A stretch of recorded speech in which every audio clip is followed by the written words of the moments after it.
سب دیکھنے اور سننے والوں کو محبت برا سلام۔ ناظرین، یوکرائن جنگ 2-3 سال سے چل رہی ہے اور رکنے کا نام نہیں لے رہی۔ روس نے کافی تباہی مچائی ہے اور شدید جنگ ہے اس وقت یوکرائن کے اندر۔ کئی شہروں کی خبر ہے کہ وہاں پہ کافی جانی نقصان بھی ہو رہا ہے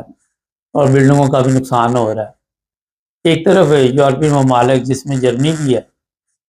وہ اس ملک کو ٹھیک کرنے کے لیے لگے ہوئے۔ دوسری طرف یہ جو جنگ ہے یہ رکنے کا نام نہیں لیتی، کیونکہ ہوتا یہ ہے کہ مجھے یہ سمجھ نہیں آئی کہ ٹھیک تو تب کیا جائے جب پہلے کوئی ایسا معاہدہ ہوا ہو، پہلے کوئی ایسی بات چیت ہوئی ہو کہ آپ دوبارہ یہاں پہ نقصان نہیں پہنچائیں گے یا جنگ بند ہو جائے تو پھر ملک کو ٹھیک کیا جاتا ہے۔ اب یہ بھی ایک ایکسٹرا خرچہ ہو رہا ہے، بعد میں پھر رشین وہاں پہ حملے کر دیتے ہیں اور پھر وہ چیزیں جو ہے بنائی جاتی ہے پیسے لگا کے، وہ پھر خراب ہو جاتی ہے۔ دوسری طرف یوکرائن کے لوگ پورے یورپ میں آپ کو نظر آتے، ہر جگہ پہ نظر آتے۔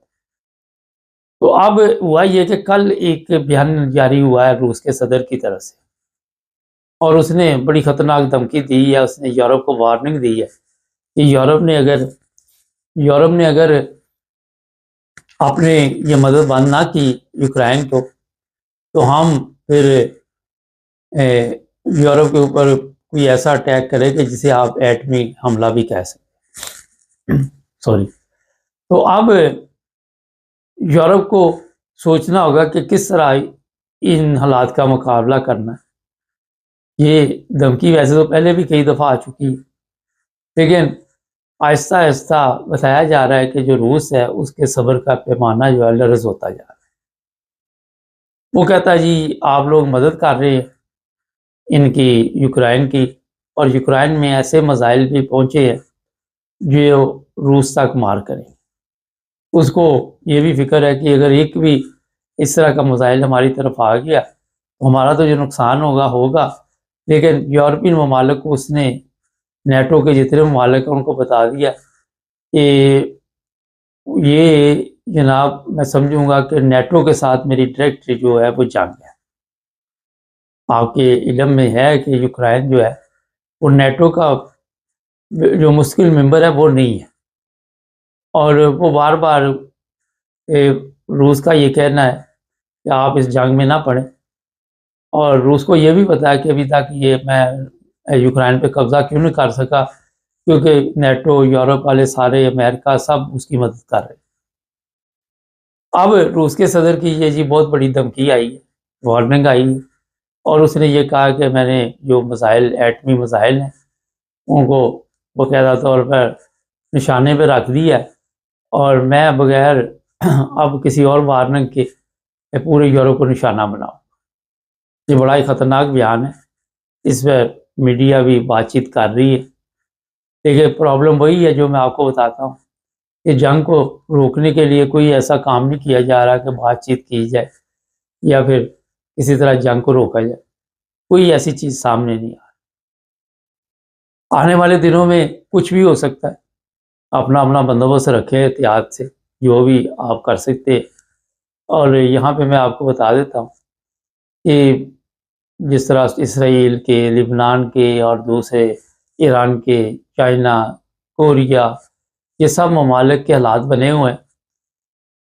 میسج یہ آ رہا ہے کہ کوئی ایسی جنگ آنے والی ہے جس سے کافی بڑا جانی نقصان ہو۔ ابھی آپ دیکھیں زبردست زندگی چل رہی تھی کرونا سے پہلے، کسی کو پتہ بھی نہیں تھا کہ کرونا آئے گا تو کیا حالات ہوں گے۔ بازاروں میں جائیں، کئی دکانیں بند ہو چکی ہیں، وہ پھر کھلتی ہیں، پھر بند ہو جاتی ہیں۔ لوگوں نے سسٹم جو تھا وہ چینج کر دیا، آن لائن سسٹم جو ہے اس کے ذریعے اب لوگ جو ہے وہ چیزیں منگوا لیتے ہیں، ان کو سستی مل جاتی، ہر چیز درم برم ہوگی۔ اب جناب یہ حالات پھر یوکرائن جنگ نے کچھ خراب کر دی، پیٹرول کی قیمتیں ہیں وہ بڑھ گئی، گیس کی قیمتیں، الیکٹرکسٹی، ہر چیز جو ہے وہ بڑھ گئی، اور کئی لوگ کافی مشکل میں۔ لیکن یہاں پہ اگر آج بھی بات چیت کے ذریعے اس مسئلے کو حل نہ کیا گیا تو بہت بڑا دنیا کا نقصان ہوگا۔ دوسری جنگ عظیم میں بھی آپ سب کے علم میں ابھی 75-80 سال ہوئے جو نقصان ہوا، لوگ اس کو بھی ابھی تک نہیں بھولے۔ تو روس کی اس دھمکی کے بعد یورپی یونین یا نیٹو کیا اپنا رد عمل دیتے ہیں، ایک دو دن میں پتہ چل جائے گا کیا ان کے خیالات ہے۔ اب یوکرائن کو چھوڑنا کوئی بھی نہیں چاہتا کیونکہ نا کا مسئلہ بنا ہوا ہے، ہم آپ کو ہر پروگرام بتاتے ہیں کہ وہ ظاہر ہے اگر یہ حال کے تو روس نے کہنا ہے یہ دیکھیں یہ نیٹو کے سب ممالک جو ہے ان کو میں نے شکست دے دی ہے، امریکہ بھی ساتھ ہے۔ اگر روس ہار جاتا ہے کسی وجہ سے تو انہوں نے کہنا کہ آئندہ کے لیے روس کو پھر سبق دیں گے۔ کوئی درمیانی راستہ کسی کے پاس نہیں ہے، لیکن جب تک کوئی درمیانی راستہ نہیں نکالیں گے اس وقت تک یہ مسئلہ حل نہیں ہوگا۔ چائنا اور دوسرے ممالک کو اس کے ثالثی کا کردار ادا کرنا چاہیے اس کے اندر پڑھ کے، اور اس مسئلے کا حل کوئی نکالنا چاہیے۔ کوئی ایسے معاہدے کیے جائیں کہ ٹھیک ہے جی یوکرائن جس طرح پہلے تھا اسی طرح آ جائے، روس کسی طرح مان جائے، وہ کہتا ہے جی میں نے وہ علاقہ نہیں چھوڑنا، تو اس پر والا کسی کو اس میں بیچ میں پڑھ کے بات چیت کرنی چاہیے۔ مگر بڑے بیچ میں کون پڑے، ادھر ایران کا پرابلم بنا ہوا ہے، فلسطین، یہ لبنان پہ اتنی بمباری ہوئی ہے کہ بے شمار دنیا جو ہے وہ جان کی بازی ہار گئی ہے، لوگ جو ہے زخمی ہیں اور کوئی ان کی مدد کرنے کے لیے تیار۔ تو جناب یہ مختصر آپ کو میں نے بتا دیا کہ آنے والے دنوں میں کچھ بھی ہو سکتا ہے، اور یہاں پہ یہ ذہن میں رکھیے کہ انگلینڈ، جرمنی، فرانس، یہ تین چار جو بڑے ممالک ہیں، یہ ان کے ساتھ اگر روس کا کوئی مسئلہ بن گیا اس طرح کا تو کافی لوگ جو ہے وہ مشکل میں پڑ جائیں گے۔ اور لوگوں کے لیے آپ کے پتہ ہی ہے کہ ایک چیز بنانی کتنی مشکل ہوتی ہے اور اس کو توڑنا اور اس کو گرانا کتنا آسان ہے، یہ آپ یوکرائن کی حالت دیکھ کر اندازہ لگا سکتے ہیں۔ یہ کتنے بڑے برج، کتنے بڑے وہاں پہ کتنی بڑی بلڈنگیں، عمارتیں، سب وہاں پہ ملبے کا ڈھیر بنی ہوئی ہیں، اور لوگ کس مشکل میں۔ ناظرین، جنگ کسی مسئلے کا حل نہیں ہے۔ آپ نے دیکھا جو پہلی جنگیں ہوئی تھیں ان کے کیا نتائج نکلے، چاہے وہ جاپان ہے، چاہے وہ جرمنی ہے، چاہے وہ رشیا ہے، چاہے کوئی بھی ملک ہے۔ اب پولینڈ کی طرف سے یہ خبریں آ رہی کہ وہ یوکرائن کے لوگوں سے تنگ آئے ہوئے ہیں، وہ کہتے ہیں یہ کیا سیاپا، یہ سارا دن بارڈر پہ لینے لگی رہتی ہے، اور کوئی ادھر آ رہا ہے، کوئی ادھر جا رہا ہے، کوئی ادھر جا رہا ہے، کوئی ادھر آ رہا ہے۔ وہ بھی ناراض ہیں،